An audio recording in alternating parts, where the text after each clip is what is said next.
Okay, everyone, this is part 2 of the video where I'm talking about the Witchouse film series and Full Moon's Tempe area on this show, Empire of the Full Moon.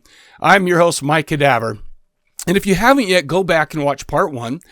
Will you? I mean, it's while you're at it, do me a favor and subscribe, like, comment, and say hello. Well, don't you want to say hello to me? Don't you?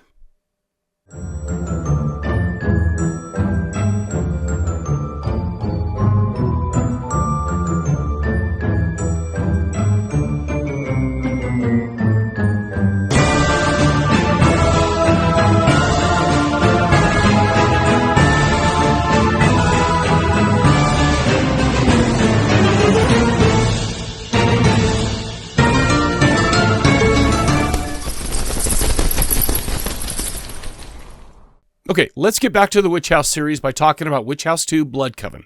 Although this is a sequel in name and has the same person playing the witch, this is more of a sequel in name only, man. Not only that, but it was filmed in a very different style. It looks totally different, but I'll tell you why. That's because the reins were handed over to J.R. Bookwalter.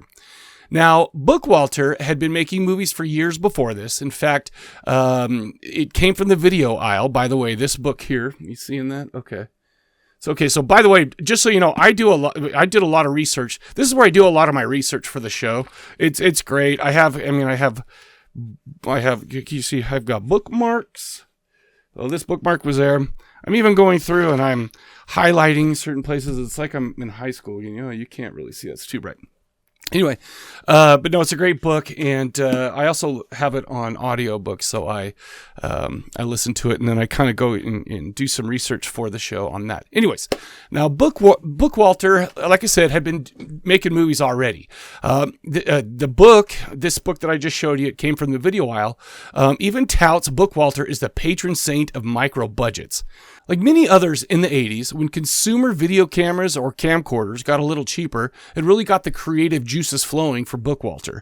He'd been making his style of movie, the drive-in style of movie, the horror, the sci-fi, all that kind of stuff, the stuff that we all love and we know that Charles Bandall loves. But the first movie that he got any traction on was called The Dead Next Door from 1989. Ironically enough, he filmed that on Super 8. However, through a wild set of circumstances, namely Bookwalter wanting to be a PA on Evil Dead 2 after reading about it in Fangoria, he actually drove 4 hours to where the filming was going on, and Sam Raimi apparently talked him into making his own movie instead of working as a PA. Well, Raimi even helped produce the film using the pseudonym, The Master Cylinder. Anyhow, not long after this, Bookwalter met David DeCoteau, the director of the first Witchouse movie. They did some work together, and it was through him that Bookwalter ended up doing some editing on Curse of the Puppet Master and Frankenstein Reborn for Charles Band. Obviously, this led to Bookwalter directing Witchouse 2 Blood Coven. Witchouse 2 was actually written by Douglas Snoffer. This is his first writing credit on IMDb. It looks like all but a couple of his movies were written for Full Moon. He wrote flicks like The Vault from 2001, Killjoy 2, Deliverance from Evil from 2002, and he even wrote a Full Moon Fright Night episode, which is a TV series where William Shatner hosted Full Moon features. Full Moon movies. Don't quote me on this, but I believe that this series only had one season, and I think it played on the Sci-Fi Channel back in the old days. Anyway, Witchouse 2 has a 4.0 on IMDb with only 432 ratings at the time that I'm recording this. This stars Ariana Albright as Lilith, the same person who played Lilith in the first one.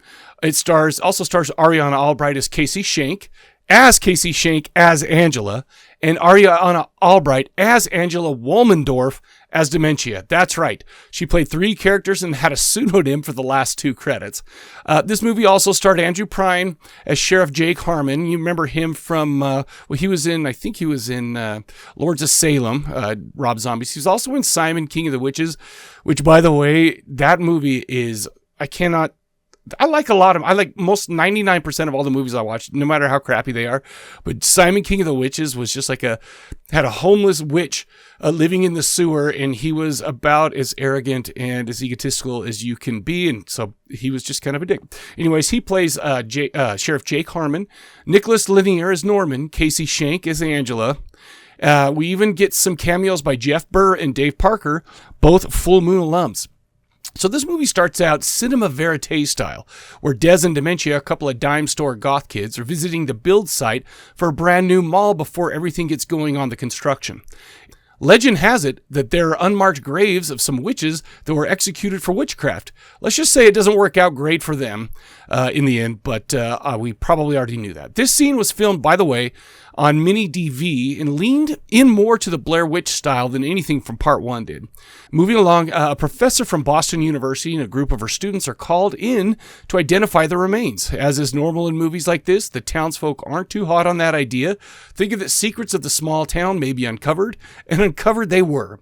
Turns out that after some research is done, one of the graves we found out belongs to Lilith LaFay, a witch that was burned at the stake centuries earlier.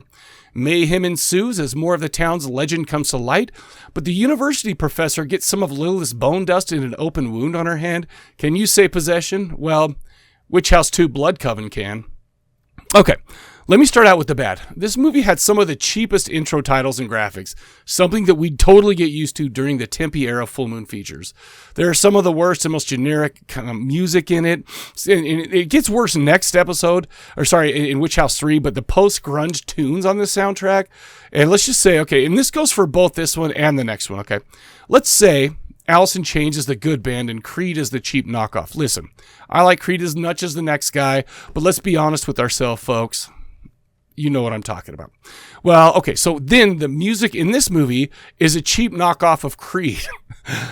Oh my gosh, just bad. You know, and finally, I don't really know if this is bad, but there were some filter color choices that I found questionable. I'm not a filmmaker, nor do I know shit about what Bookwalter's vision was for it, so maybe don't listen to me. Now let's get to the good stuff.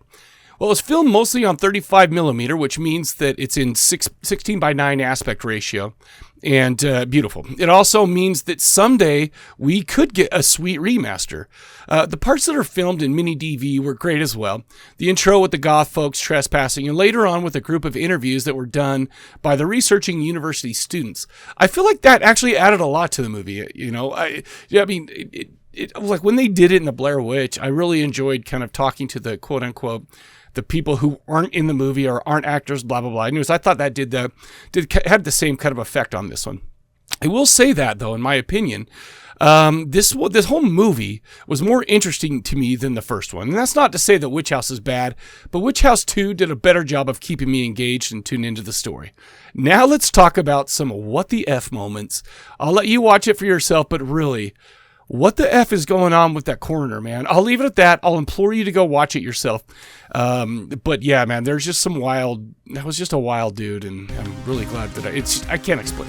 All right, so again, I'll leave the video here for now. We just got done with part 2. I'll wrap this up in part 3 of this video. I guess I just started doing research on this whole topic and couldn't stop. We'll get more into Tempe. We'll get into more to J.R. Bookwalter. Obviously, Witchhouse 3, Demon Fire next time. But for now, like I said, please subscribe to the channel. Make sure to visit corpsecollective.com to see what else we have going on over there. I'd appreciate it. Until then, I'll catch you guys later.